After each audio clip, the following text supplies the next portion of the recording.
Hello and welcome to a quick video on how to put lines around your Excel sheets, cells. So if you have a chart of some form here that you'd like to go ahead and encapsulate with lines, this is what you would go ahead and do. First of all, highlight the selection. Whatever you would like to have lines around it, you can go ahead and highlight.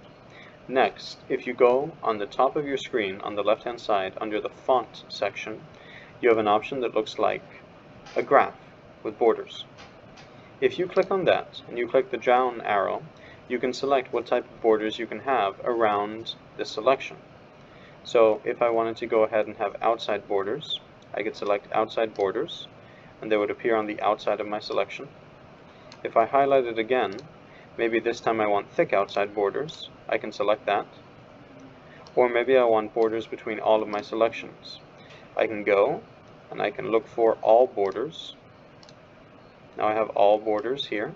I can highlight it again, and maybe I can go ahead and place thick outside borders.